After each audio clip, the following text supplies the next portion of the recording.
फालतू बात करते हुए आज की क्लास शुरू करते हैं। आज की क्लास है तंत्रिका तंत्र के बारे में। ओके, जो कि अभी एग्जाम आने वाला है लेब असिस्टेंट का, उसमें इंपॉर्टेंट है। एलडीसी है उसमें इंपॉर्टेंट है। सेकंड जो एग्जाम देते हो आप उसके लिए इंपॉर्टेंट है, और आरएस के लिए तो इंपॉर्टेंट है ही है। ओके, तो शुरुआत करते हैं तंत्रिका तंत्र के बारे में। ओके, तो देखो तंत्रिका तंत्र का काम क्या होता है। देखो, मानव शरीर के सभी अंगों के कार्यों का नियंत्रण, संचालन और समन्वय, यानी कि मानव के जितने भी अंग होते हैं ना, उनके कार्यों का नियंत्रण, संचालन और समन्वय तंत्रिका तंत्र तथा अंतःस्रावी तंत्र द्वारा किया जाता है। किसके द्वारा किया जाता है? तंत्रिका तंत्र तथा अंतःस्रावी तंत्र के द्वारा किया जाता है। मानव का तंत्रिका तंत्र दो भागों में विभाजित होता है। कितने भागों में? दो भागों में विभाजित होता है। एक होता है केंद्रीय तंत्रिका तंत्र, एक होता है परिधीय तंत्रिका तंत्र। तो हम बात करें सबसे पहले केंद्रीय तंत्रिका तंत्र के बारे में। किसकी? केंद्रीय तंत्रिका तंत्र के बारे में बात करेंगे अपन। सेंट्रल नर्वस सिस्टम की बात करेंगे अपन। केंद्रीय तंत्रिका तंत्र शरीर की विविध क्रियाओं का नियंत्रण एवं नियमन करता है। क्या करता है? केंद्रीय तंत्रिका तंत्र शरीर की विविध क्रियाओं का नियंत्रण एवं नियमन करता है। मस्तिष्क हमारे शरीर का केंद्रीय सूचना प्रसारण अंग है। क्वेश्चन आ जाएगा कि मस्तिष्क हमारे शरीर का क्या है? तो केंद्रीय सूचना प्रसारण अंग है। यानी क्वेश्चन आ जाएगा केंद्रीय सूचना प्रसारण अंग कौन सा है? तो मस्तिष्क है। ओके, तो मस्तिष्क क्या करता है? यह आदेश एवं नियंत्रण तंत्र की तरह कार्य करता है। क्या करता है मस्तिष्क? आदेश एवं नियंत्रण तंत्र की तरह कार्य करता है। मस्तिष्क शरीर के संतुलन, तापमान नियंत्रण, भूख एवं प्यास, प्रमुख अनैच्छिक अंगों के कार्य जैसे रक्त, हृदय, फेफड़े, अनेक अंतःस्रावी यंत्र के कार्य एवं मानव व्यवहार का नियंत्रण करता है। क्या करता है मस्तिष्क? एक तो शरीर का संतुलन करता है, एक तापमान को नियंत्रण करता है, भूख एवं प्यास को नियंत्रित करता है, प्रमुख अनैच्छिक कार्य होते हैं जैसे दिल का धड़कना हो गया है, रक्त का काम हो गया है, फेफड़े कैसे, ठीक है ना, फेफड़े श्वास कैसे ली जाती है, ठीक है, ये सब क्या अनैच्छिक क्रिया है। और अनेक अंतःस्रावी जो प्रक्रिया होती है ना, उनका कार्य करता है वो मानव व्यवहार का नियंत्रण करता है। ओके, अब देखो केंद्रीय तंत्रिका तंत्र को दो भागों में बांटा जाता है। कितने भागों में? दो भागों में। एक होता है मस्तिष्क, एक होता है मेरुरज्जु। ओके, एक होता है मस्तिष्क, एक होता है मेरुरज्जु। सबसे पहले बात करेंगे अपन मस्तिष्क के बारे में। देखो मस्तिष्क, यह वयस्क मनुष्य के मस्तिष्क का भार, मतलब कि एक जो वयस्क मनुष्य होता है उसके जो ब्रेन का भार कितना होता है? लगभग 3 पाउंड होता है। कितने पाउंड? 3 पाउंड। या फिर ग्राम में बात करें तो कितना होता है? 1300 से 1400 ग्राम। सिंपल सा क्वेश्चन आ जाएगा कि अपने ब्रेन का भार कितना होता है, तो कितना होता है? 3 पाउंड। 3 पाउंड ऑप्शन में नहीं हो, अभी ग्राम में देखा तो ऑप्शन क्या हुआ? 1300 से 1400 ग्राम होता है। तथा ये उसके संपूर्ण भार का लगभग, यानी मानव के जो शरीर होता है उसके संपूर्ण भार का लगभग कितना होता है? सिर्फ 2% होता है। कितना? सिर्फ 2%। मस्तिष्क सोचने, हृदय गति नियंत्रण तथा शरीर के संतुलन तीनों के लिए उत्तरदायी है। मस्तिष्क किसके लिए? मतलब सोचने, हृदय गति नियंत्रण तथा शरीर के संतुलन तीनों के लिए उत्तरदायी है। ओके, अब मस्तिष्क को 3 मुख्य भागों में विभाजित किया जाता है। ओके, कितने भागों में? 3 भागों में। अग्र मस्तिष्क, पश्चिम मस्तिष्क, अग्र, मध्य और पश्चिम। कौन बोलते हैं? अग्र, मध्य और पश्चिम मस्तिष्क। और पश्चिम मस्तिष्क को क्या बोलते हैं? अनुमस्तिष्क कहते हैं। ओके, सबसे पहले बात करेंगे अपन फोर ब्रेन की। किसकी? यानी कि आगे वाले ब्रेन की, फोर ब्रेन की। देखो अग्र मस्तिष्क, यह मस्तिष्क का लगभग 2/3 भाग बनाता है। कितना? मतलब कि अपना जो ब्रेन है, अपना मस्तिष्क है, उसका 2/3 भाग कौन है? तो सिर्फ अग्र मस्तिष्क है।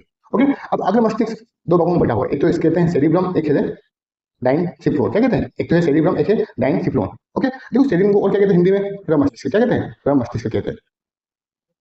क्या कहते हैं? प्रमस्तिष्क कहते हैं। ओके, अब देखो सेरिब्रम की बात करें अपन तो देखो ये दो गोलार्धों का बना होता है। कितने गोलार्ध? दो गोलार्धों का बना होता है। यानी कि अगर मस्तिष्क देखा होगा आपने तो ऐसे देखा है,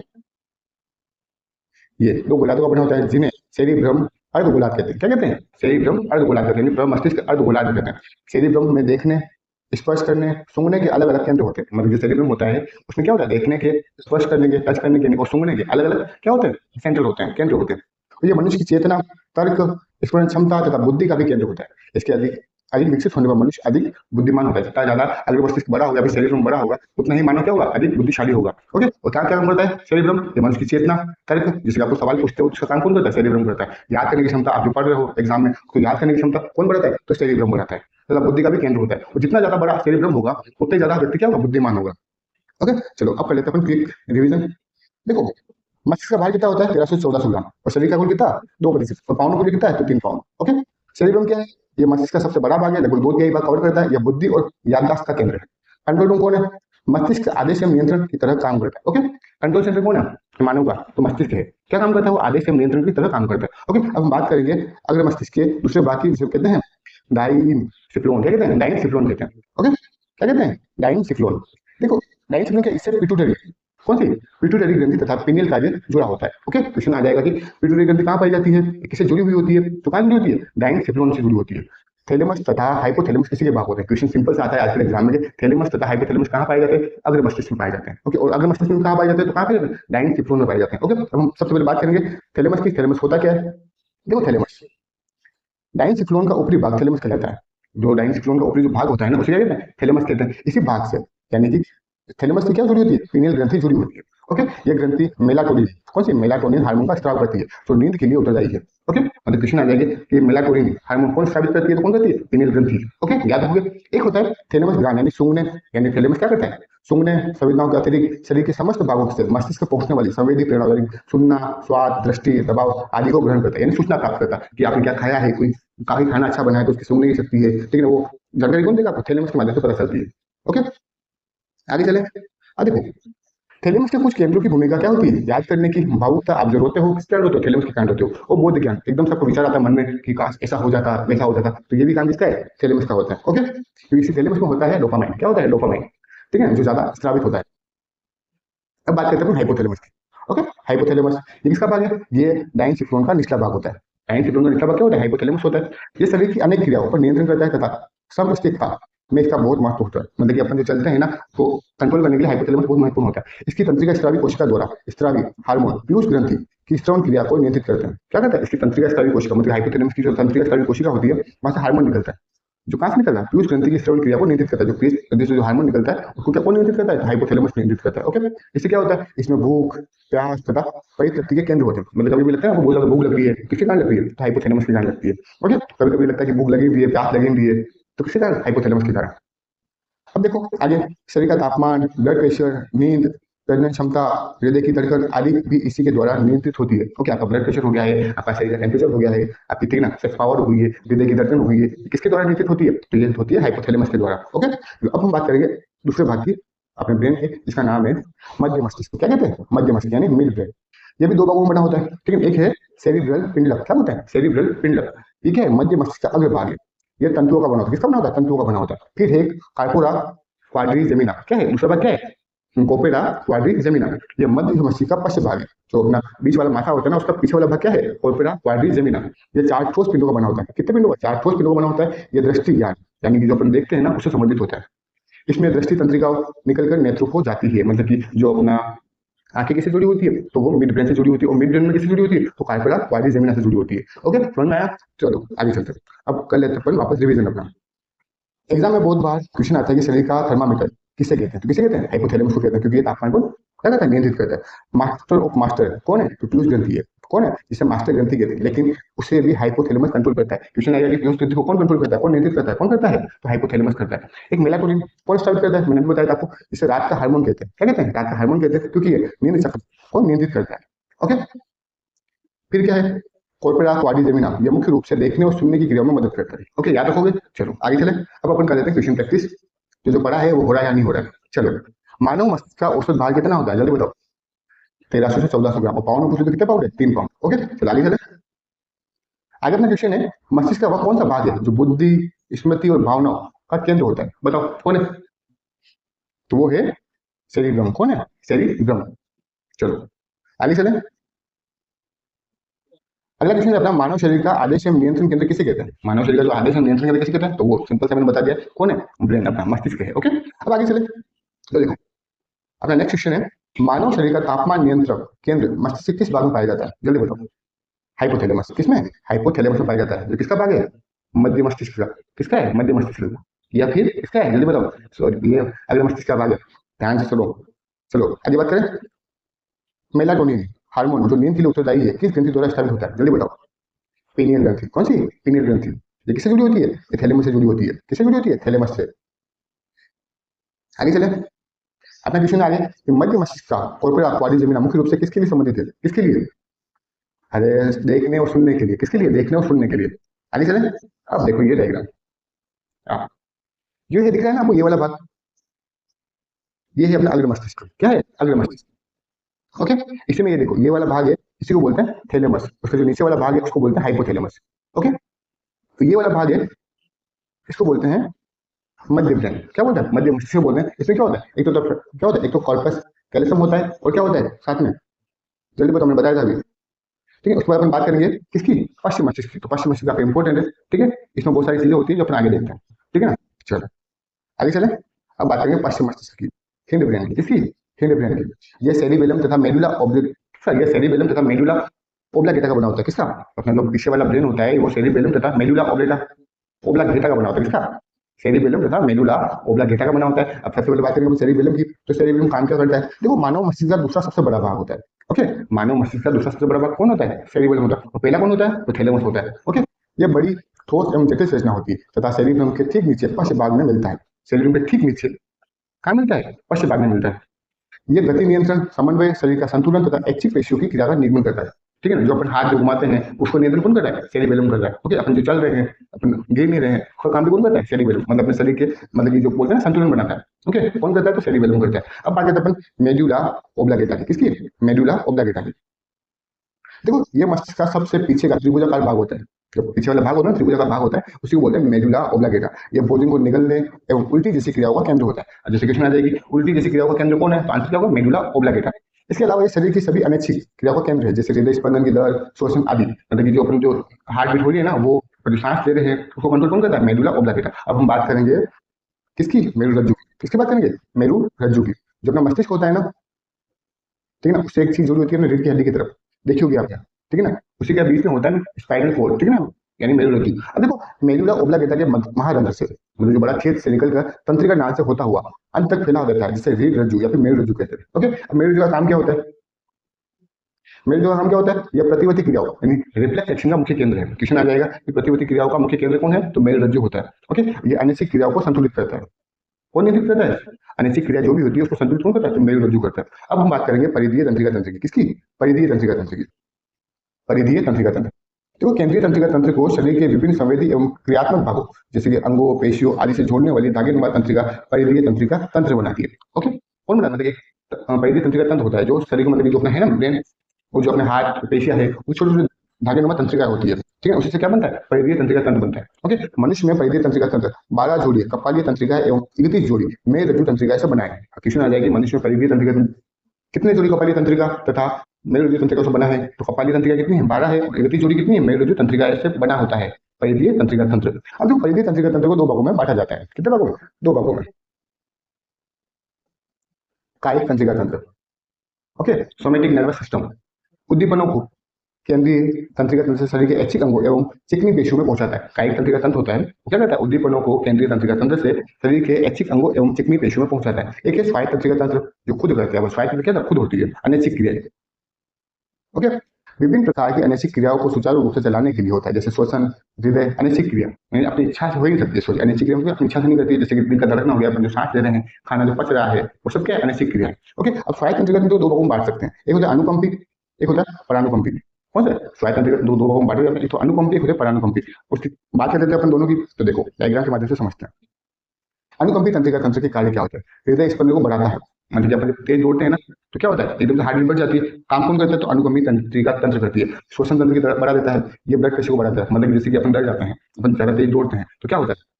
एक तो दिल ज्यादा स्पीड से गति करता है, ठीक है ना, इसके बाद ज्यादा तेज सांसें फूलने लग जाती है अपनी, और अपना ब्लड प्रेशर भी बढ़ जाता है। ये कौन कर रहा है? ये अनुकंपी अनुकंपी तंत्रिका करती है। ओके, परानुकंपी, जैसे ये क्रिया होगी उसको नियंत्रित कौन करेगा? तो ये करेगी। ये क्या करेगा? हृदय स्पंदन को घटाता है, मतलब कि जो अपने दिल की धड़कन तेज हो रही है उसको कम करेगा धीरे धीरे, और श्वसन दर को कम करता है, और ये पाचन ग्रंथियों के स्रावन को बढ़ाता है। ओके, तीन काम इसके हैं, तीन काम इसके हैं। ओके, अब बात करते हैं अपन एग्जाम की दृष्टि से इंपॉर्टेंट टॉपिक्स या फिर पॉइंट्स की। तो देखो, शरीर का संतुलन कौन बनाता है? किसका काम है? सेरिबेलम का। किसका काम है? सेरिबेलम का। जैसे कि अपन शराब पीने का यही भाग, शराब पीने पर यही भाग सबसे पहले प्रभावित होता है। किसमें आ जाएगा? शराब पीने के बाद सबसे पहला कौन सा भाग प्रभावित होता है? तो कौन है? सेरिबेलम। ठीक है ना, इससे व्यक्ति क्या कराता है? ब्लड खराने लगता है। अनिश्चित क्रिया है क्या है? हृदय की धड़कन, सांस लेने जैसी क्रियाओं को मेडुला ओब्लांगेटा कंट्रोल करता है। ओके, अनिश्चित क्रियाओं को कौन कंट्रोल करता है? मेडुला ओब्लांगेटा कंट्रोल करता है। ओके, प्रतिवर्ती क्रिया, अचानक हाथ जलने पर पीछे खींच लेना, इसका मुख्य केंद्र क्या है? मेरुरज्जु। ओके, कौन है? मेरुरज्जु। अनिश्चित क्रिया का केंद्र कौन है? तो मेडुला ओब्लांगेटा। और वही प्रतिवर्ती क्रिया का केंद्र कौन है? तो मेरुरज्जु है। ध्यान रखना। अब हम बात करें इसकी, जो कपालीय तंत्रिका तंत्र कितनी होती है? 12 जोड़ी। मेरुरज्जु तंत्रिका तंत्र कितनी होती है? 31 जोड़ी। मैंने बता दिया था। कर लेते हैं अपन क्वेश्चन प्रैक्टिस। क्या कर लेते हैं? क्वेश्चन प्रैक्टिस कर लेते हैं। देखो, हाँ, शरीर का संतुलन बनाए रखने के लिए मस्तिष्क का कौन सा भाग उत्तरदायी है? चलिए बताओ। जो अपने शरीर का संतुलन बनाए रखते हैं उसके मस्तिष्क को कौन सा भाग उत्तरदायी है? शरीर का संतुलन किस प्रकार बनाए रख सकते हो? कौन सा भाग उत्तरदायी है? चलिए बताओ। अभी बताया मैंने, सेरिब्रम। कौन है? सेरिब्रम। आगे चले। आगे अपना क्वेश्चन है प्रतिवर्ती क्रिया यानी रिफ्लेक्स एक्शन का नियंत्रण कहाँ होता है? तो मेरुरज्जु में होता है। और उसमें मतलब अनिश्चित क्रिया में कौन होता है? तो मेडुला ओब्लांगेटा। कौन होता है? Medulla oblongata. चलो आगे चले। आगे अपना क्वेश्चन है, मनुष्य में कितनी जोड़ी कपालीय तंत्रिका तंत्र होती है, जल्दी बताओ। कपालीय 12। ओके, चलो आगे चले। अब बात करेंगे अपन प्रतिवर्ती क्रिया में, जैसे कि अपन किसी गर्म पानी को एकदम से टच करते हैं तो एकदम से अपना हाथ पीछे हो जाता है, उसी की बात करेंगे अपन, जैसे कहते हैं प्रतिवर्ती क्रिया। ओके, देखो कौन इसको नियंत्रित करता है, तो मेरुरज्जु नियंत्रित करता है, मैंने बता दिया था। देखो प्रतिवर्ती क्रियाएं मुख्यतः मस्तिष्क में है, ज्ञानेंद्रियों द्वारा प्राप्त उद्दीपनों का विश्लेषण होता है। प्रमस्तिष्क से नियंत्रित क्रियाओं को अच्छी क्रियाएं कहते हैं। प्रमस्तिष्क जो होता है ना, उसको नियंत्रित क्रियाओं को क्या कहते हैं, अच्छी क्रियाएं कहते हैं। परंतु बाह्य उद्दीपनों यानी कि बाहरी उद्दीपनों के प्रति बहुत सी क्रियाएं मस्तिष्क के सहयोग के बिना भी होती है। ये क्रियाएं अनिश्चित क्रियाएं होती है एवं इनका नियंत्रण कौन करता है, मेरुरज्जु करता है। ओके, अब देखो मस्तिष्क का इन क्रियाओं पर कोई प्रभाव नहीं होता है, मतलब कि मस्तिष्क का इन क्रियाओं पर कोई प्रभाव नहीं होता है, इन्हें क्या बोलते हैं, प्रतिवर्ती क्रियाएं कहते हैं। फॉर एग्जाम्पल, यदि अनजाने में आपका हाथ किसी गर्म चीज से छू जाता है तो आप तुरंत हाथ पीछे हटा लेते हैं। इस प्रकार की सभी क्रियाओं को क्या बोलते हैं, प्रतिवर्ती क्रिया कहते हैं। जैसे कोई अपन को एकदम से थप्पड़ मारने की कोशिश करे, एकदम से अपना हाथ कैसे रहेगा, उसे रोकने की कोशिश करेगा, ये सब क्या है, प्रतिवर्ती क्रिया है। अब बात करें अपन एग्जाम के लिए इंपॉर्टेंट कुछ बातें हैं। अनुकंपी क्रिया क्या करती है, फाइट फ्लाइट एंड फियर तंत्र भी कहते हैं। अनुकंपी तंत्र को क्या बोलते हैं, फाइट फ्लाइट फियर तंत्र भी कहते हैं। जब आप डरे हुए होते हो या भागते हैं तो यही तंत्र सक्रिय होकर हृदय गति और बीपी बढ़ा देता है। रिसेट कौन करता है इसको, तो परानुकंपी तंत्र करता है। ओके, परानुकंपी तब काम करता है जब आप आराम कर रहे होते हैं, ये पाचन को बढ़ाता है और शरीर को शांत करता है। ओके, रिफ्लेक्स सेंटर प्रतिवर्ती क्रियाओं का बॉस कौन होता है, मेरुरज्जु होता है, मस्तिष्क का नहीं होता है, ध्यान रखना। अब बात करें अपन क्वेश्चन प्रैक्टिस की। डर या आपातकालीन स्थिति में हृदय गति और श्वसन दर को कौन सा तंत्र बढ़ा देता है, जल्दी बताओ उसका आंसर, अनुकंपी या परानुकंपी। आंसर होगा अनुकंपी, क्या होगा, अनुकंपी। प्रतिवर्ती क्रियाओं का संचालन किसके द्वारा किया जाता है, किसके द्वारा, मेरुरज्जु। और मेरुरज्जु बेटा ये करता है अनैच्छिक क्रियाओं का, ध्यान रखना, ठीक है ना। आगे चले।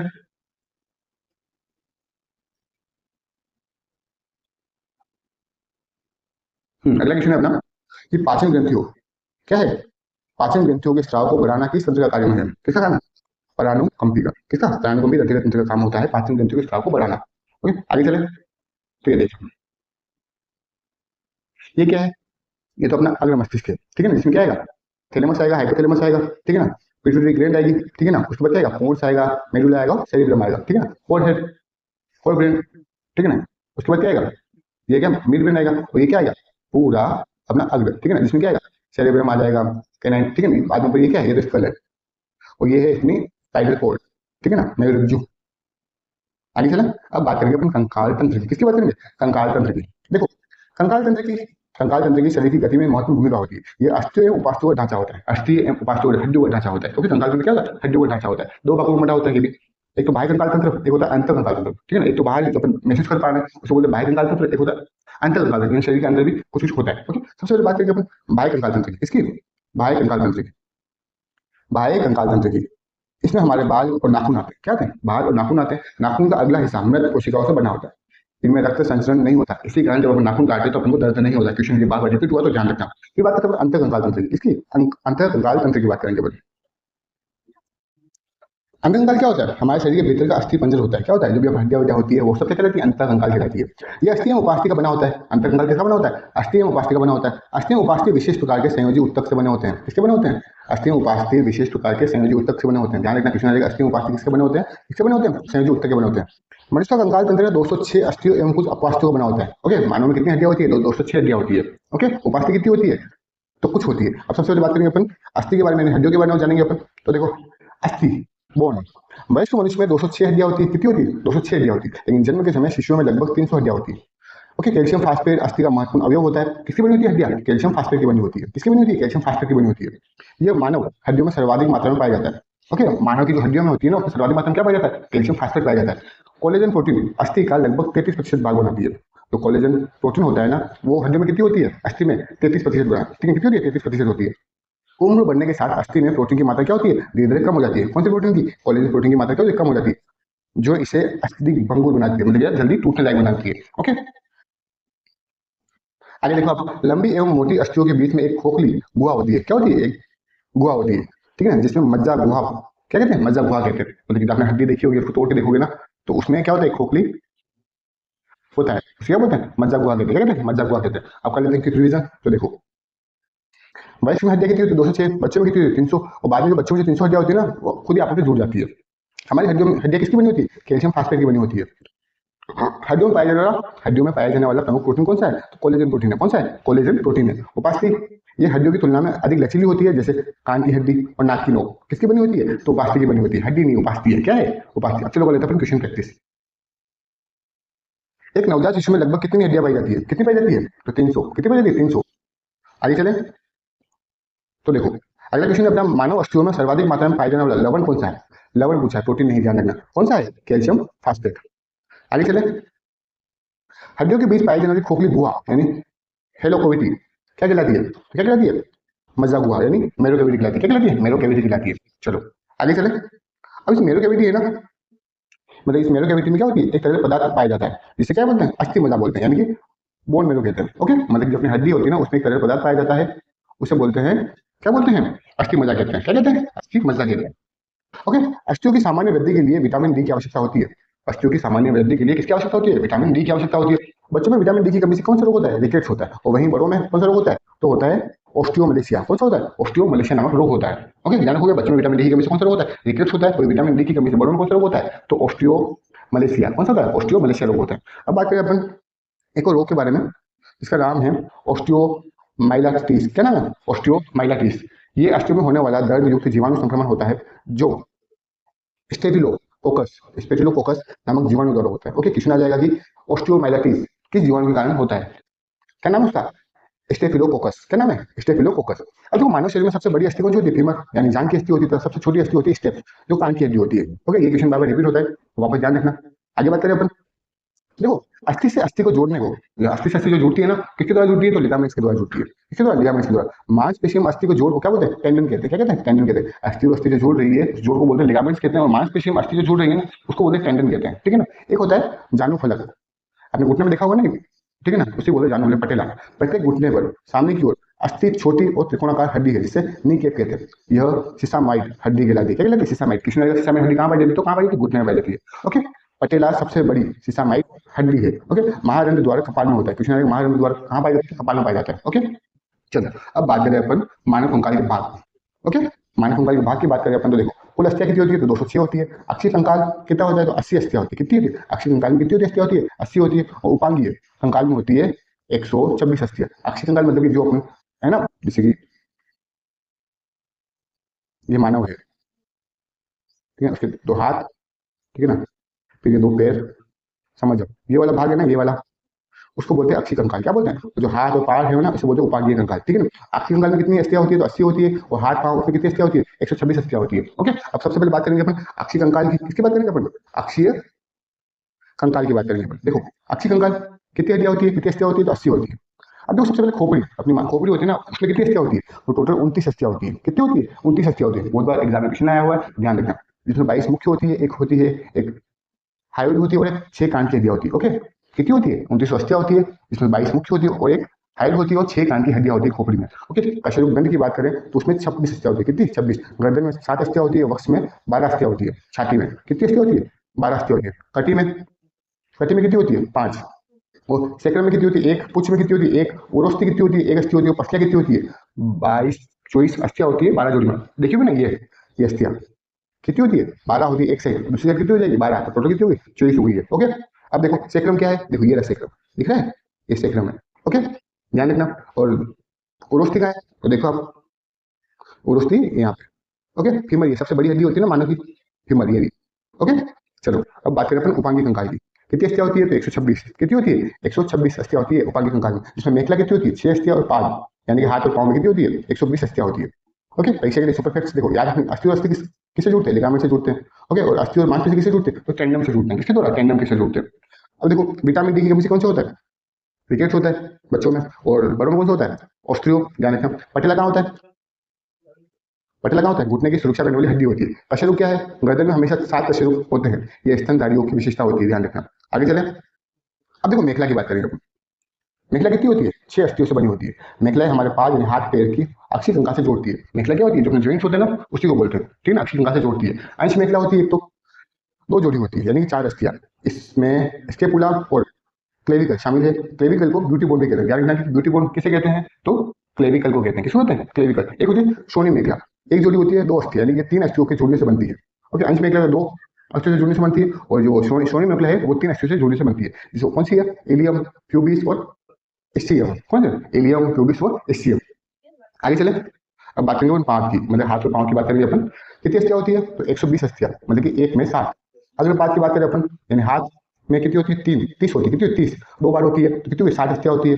इसमें एक ह्यूमस, एक अस्थि होती है ऊपरी बाहु में, जिसमें रेडियस व अल्ना एक एक होती है, 2 अस्थियां निचली बाहु में। हस्त मतलब हाथ में कितनी होती है, 27 अस्थियां, कलाई में कितनी होती है, तो 8 अस्थियां, हथेली में कितनी होती है, तो 5 अस्थियां, और उंगलियों में कितनी होती है, तो 14 अस्थियां होती है। याद रखोगे। चलो आगे चले, अब पश्चपात की बात करें अपन।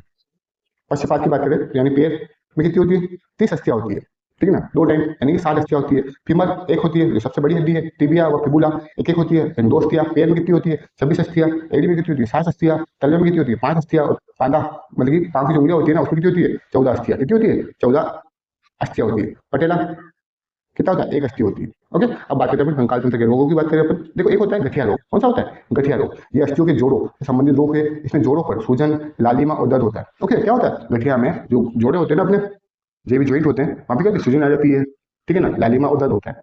कारण क्या है, ये रक्त में यूरिक अम्ल, जब ब्लड में यूरिक अम्ल के स्तर का बढ़ जाता है ना, जब अपने ब्लड में यूरिक अम्ल का स्तर बढ़ जाता है, ठीक है ना, यूरिक अम्ल के क्रिस्टल जोड़ों में जमा हो जाता है, तो ये रोग हो जाता है। ओके, एक होता है पोड्रेगा। पोडेगा क्या होता है, पैर के अंगूठों से संबंधित गठिया को पोडेगा कहते हैं, ठीक है ना। जिसमें पैर के अंगूठों से संबंधित गठिया को क्या बोलते हैं, तो पोडेगा कहते हैं। इसमें लगभग 50% मामलों में अंगूठे की मेटाटार्सल फिलेंजियर संधि प्रभावित होती है। ओके, अब देखो, गठिया को क्या बोलते हैं, राजा की बीमारी कहते हैं। गठिया को बोलते हैं राजा की बीमारी तथा धनी लोगों की बीमारी कहते हैं इसको। ओके, अब बात करते हैं अपन दूसरी बीमारी की, इसका नाम है आर्थराइटिस या संधि शोथ। आर्थराइटिस या फिर संधि शोथ, यह जोड़ों से संबंधित एक रोग है, जिसमें हड्डियों के जोड़ों के स्थान पर सूजन या क्या है, सूजन आती है, तो लाल हो जाती है, तथा अक्सर जोड़ों में दर्द होता है। एक है ऑस्टियोपोरोसिस, एक बढ़ती उम्र से संबंधित बीमारी है, जिसमें हड्डियां कमजोर हो जाती है तथा उनके टूटने की संभावना बढ़ जाती है। ओके, ऑस्टियोपोरोसिस में अस्थि खनिज घनत्व कम हो जाता है। क्या घनत्व होगा, बोन मिनरल डेंसिटी कम हो जाती है। हड्डियों की प्रोटीन मात्रा एवं प्रकार असामान्य हो जाते हैं। ये रोग हार्मोन एस्ट्रोजन की कमी, कैल्शियम और विटामिन डी की कमी आदि के कारण होता है। इस रोग को निम्न प्रकार से वर्गीकृत किया जाता है। देखो, एक होता है प्राथमिक। प्राथमिक 2 टाइप होते हैं। प्राथमिक कितने टाइप होते हैं, 2 टाइप होते हैं। महिलाओं में जब पीरियड्स आते हैं ना, के बाद इसके होने की संभावना रहती है। दूसरा टाइप क्या है, ये बीमारी स्त्री एवं पुरुष दोनों में 75 वर्ष की आयु के बाद होती है, परंतु महिलाओं में होने की संभावना ज्यादा रहती है। दूसरा क्या है, तो देखो, ये स्त्री एवं पुरुष दोनों को किसी भी आयु में हो सकती है। विशेष नोट, आर्थराइटिस या अन्य कारणों से अस्थियों के जोड़ सही रूप से कार्य नहीं कर पाते, इन जोड़ों को आर्थोप्लास्टी करके पुनः ठीक किया जा सकता है। ओके, अब बात करें अपन क्विक पॉइंट्स की। जब की पॉइंट्स की बात करें अपन, तो देखो, राजा की बीमारी किसे बोलते हैं, या फिर धनी लोगों की बीमारी किसे बोलते हैं, तो गठिया। ओके, बीएमडी टेस्ट किसके लिए होता है, तो ऑस्टियोपोरोसिस की पहचान के लिए कौन सा टेस्ट किया जाता है, तो कौन सा है, बीएमडी। कौन सा है, बीएमडी, यानी bone mineral density. Okay, oestrogen hormone की कमी से कौन सा होता है, महिलाओं में यानी पीरियड्स के बाद इस हार्मोन की कमी से हड्डियों में कमजोर हो जाता है। ओके, एक है आर्थोप्लास्टी, जोड़ों के प्रतिस्थापन यानी जॉइंट रिप्लेसमेंट की सर्जरी को कहते हैं। ठीक है, अब बात करते हैं अपन क्वेश्चन प्रैक्टिस की, फटाफट कर लेते हैं। देखो, नवजात शिशु में कितनी हड्डियां होती है, तो लगभग 300 होती है। ठीक है, मानव अस्थि में सर्वाधिक मात्रा में पाया जाने वाला लवण कौन सा है, तो कैल्शियम फास्फेट बता दिया मैंने। आगे चले, हड्डियों के बीच पाई जाने वाली खोखली गुहा क्या कहलाती है, मज्जा गुहा। क्या कहलाती है, मज्जा गुहा। आगे चले, आगे अपना क्वेश्चन है, अस्थि से अस्थि कौन जोड़ती है, अस्थि से अस्थि लिगामेंट्स। ओके, और अस्थि से वो कौन जोड़ता है, अस्थि से मांसपेशी कौन जोड़ती है, तो टेंडन जोड़ती है। ओके, ध्यान रखना। आगे चले, देखो, मानव शरीर की सबसे बड़ी हड्डी, सॉरी, मानव शरीर की सबसे छोटी हड्डी स्टेपस कहाँ पाई जाती है, कहाँ पाई जाती है, कान में। और सबसे बड़ी कौन सी है, हीमर।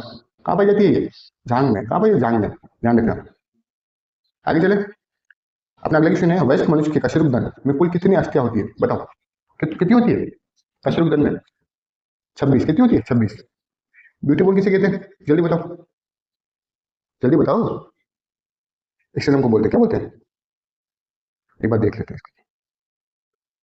नहीं, ब्यूटी बोन बोलते हैं क्लेविकल को। क्या बोलते हैं, क्लेविकल को क्या बोलते हैं, ब्यूटी बोन कहते हैं। ध्यान रखना। कलाई की हड्डियों में कुल कितनी संख्या होती है, जल्दी बताओ। कितनी होती है, 8। कितनी होती है, 8। गठिया रोग का मुख्य कारण क्या होता है, यूरिक अम्ल का जमाव। क्या होता है, यूरिक अम्ल का जमाव गठिया रोग का मुख्य कारण है। आगे चलें, ऑस्टियोपोरोसिस रोग मुख्य कारण किस हार्मोन की कमी से होता है, तो एस्ट्रोजन की कमी से होता है। ओके, हड्डियों के जोड़ों को प्रतिस्थापन यानी रिप्लेसमेंट क्या कहते हैं, क्या कहते हैं, ऑर्थोप्लास्टी बोलते हैं। बीएमडी परीक्षण किसकी पहचान करने के लिए किया जाता है, जल्दी बताओ, तो ऑस्टियोपोरोसिस। ओके, इसी से अपनी क्लास समाप्त होती है। ऑल द बेस्ट एग्जाम के लिए, अच्छे से पढ़ लेना, एक दो बार रिवाइज कर लेना, और पसंद आया तो सब्सक्राइब करके जाना। ठीक है, धन्यवाद।